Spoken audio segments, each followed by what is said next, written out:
Put this into perspective. Last week, you ran out in the middle of the segment to have a rumbly tumbly. Yes. And my red shark comment is a bridge too Stop far. saying that!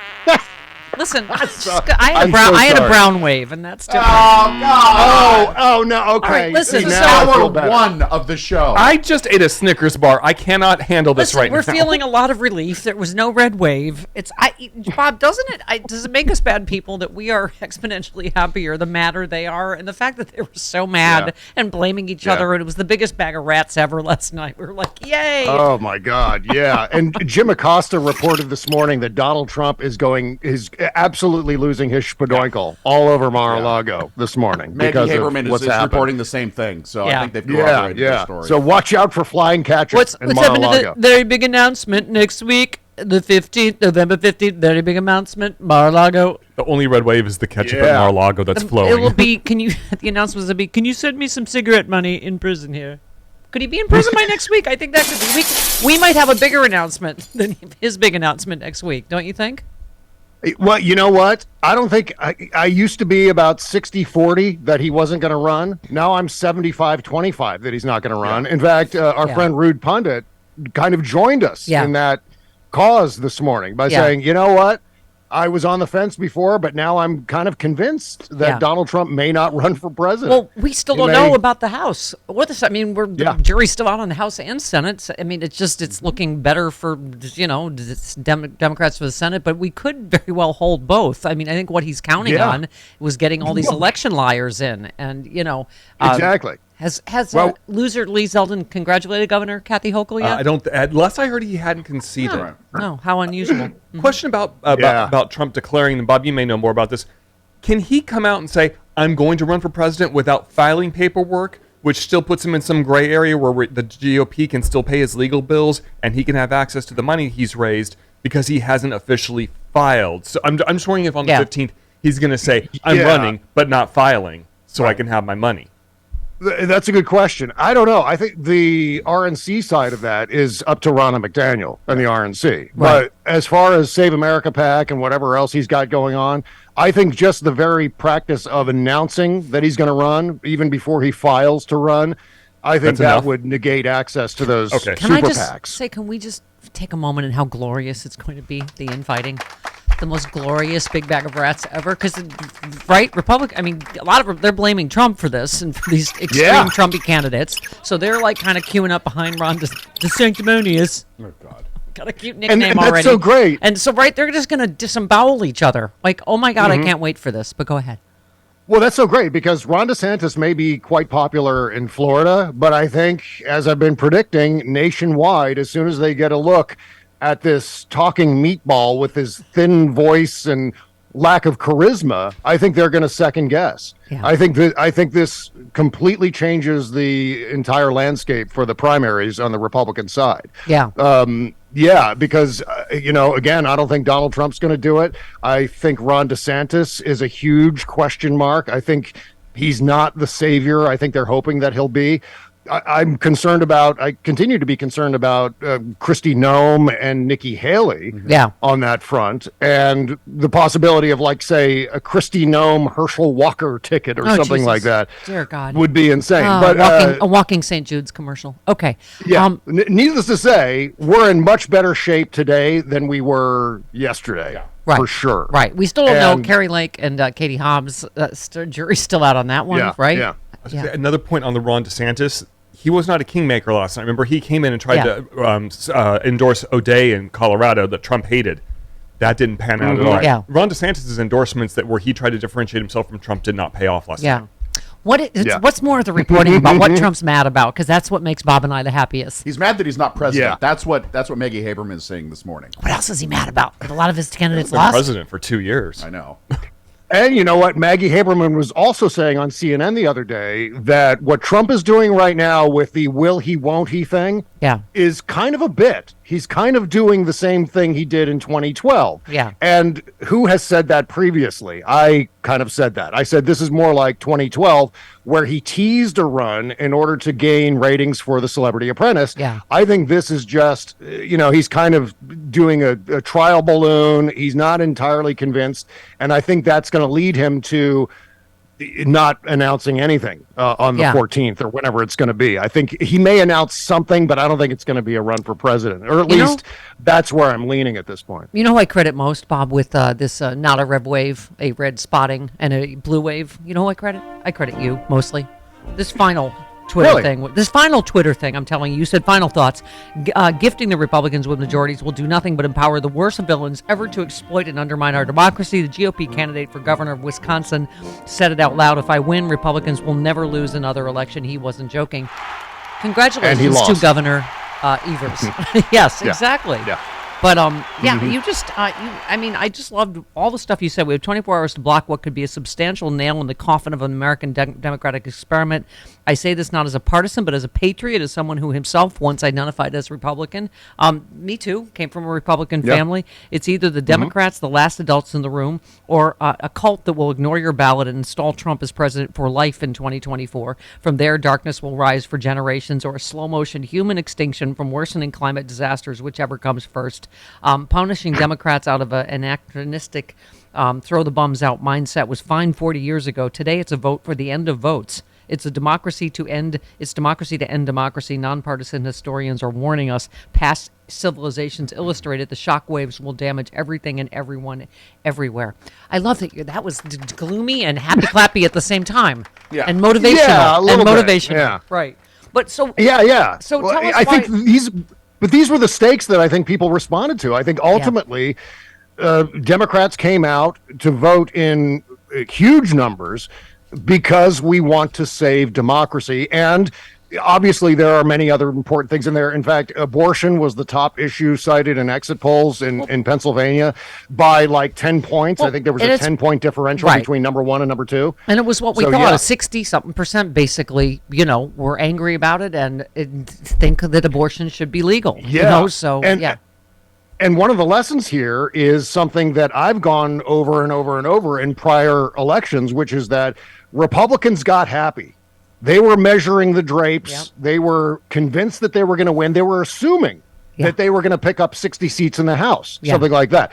And so what does that teach us? The Democrats, meantime, had the eye of the tiger, as I've been saying. Well, the Democrats, despite all this gerrymandering and the media coverage of Joe Biden, which is still something we are going to have to face every day, Bob, is this horrible mainstream media, both sides doing it.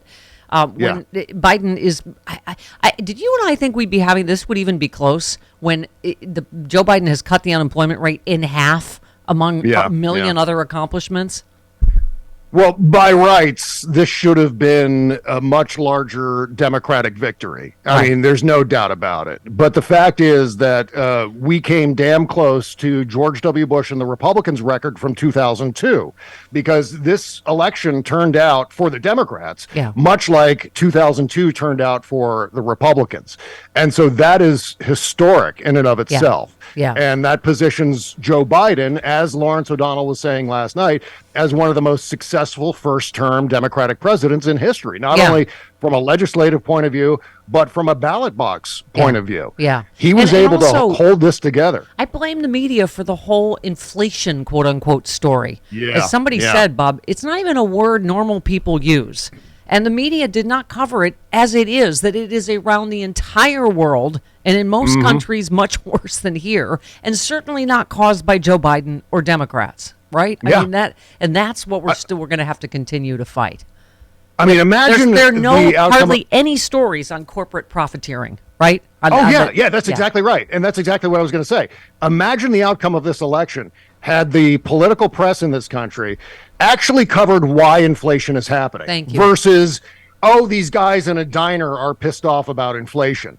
Because that was the story. It was this constant reinforcement, this Chris Cillizza, Ken Delanian, whatever it is, that we have to pander to the biases and whimsy of people who don't understand what inflation is and who are going to go out and vote based on that. And that's what we're going to cover, rather than covering the global effect that is driving up our inflation here, but in fact driving up inflation in all of the nations of our Western alliances. Yeah. So I think that's when, and also the pollsters. I think there needs to be a come to Jesus for the pollsters, and not just the pollsters, but the cable news and political press people who rely on those pollsters. Yeah. This was a repudiation of those numbers, and I think they need to seriously rethink how they forecast elections going forward. Yeah, I agree.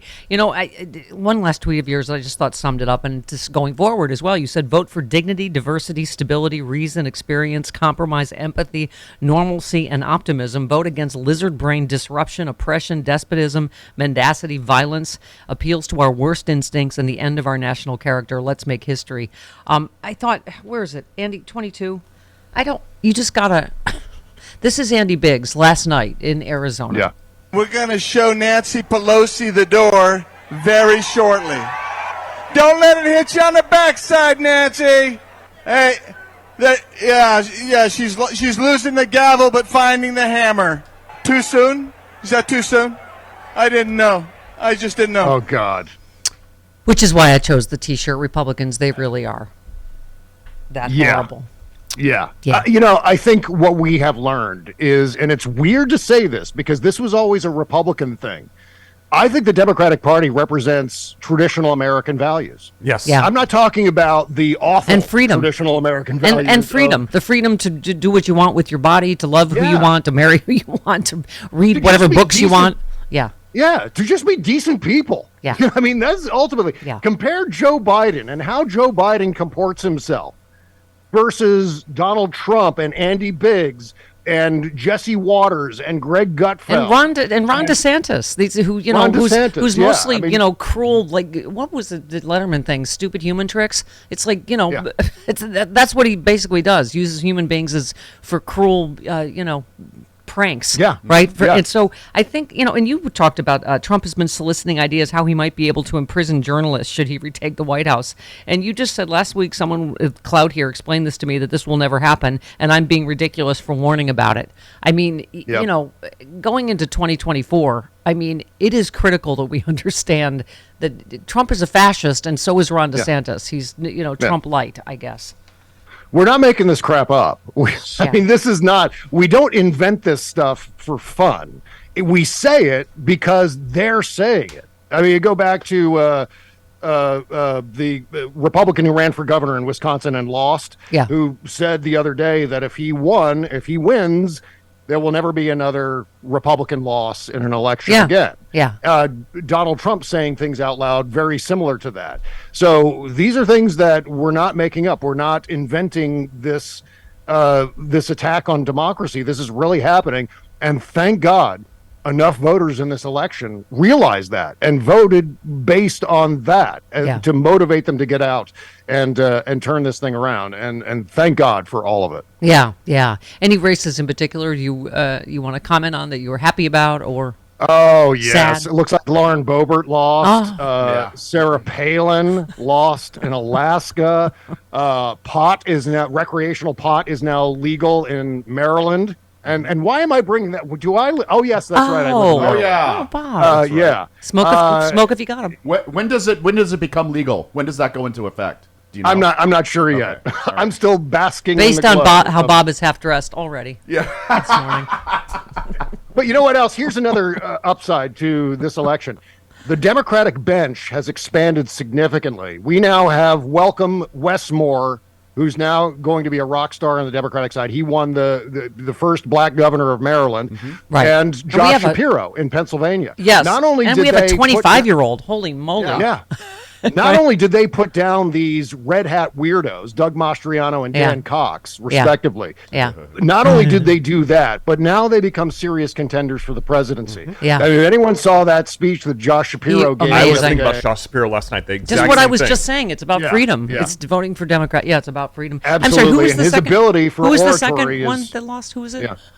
Who was the second guy that lost? Wes Moore in No, Maryland. Cox. Oh, it was Cox? Cox. Where was that? That was in Maryland. Dan Cox. Cox sorry? lost. Did he? Yeah. It was a bad day for Cox. Was it? Cox got blocked, is what Okay. happened. All right, Bob. Cox has been Moore losing for blocked Stephanie for Cox. years. Thank you for playing along. All right, we have to go. Love you, Bob I see some Cesca. happy headlines. My for mom Bob. just saw that. So yay! Hey! Hi, Mrs. Cesca.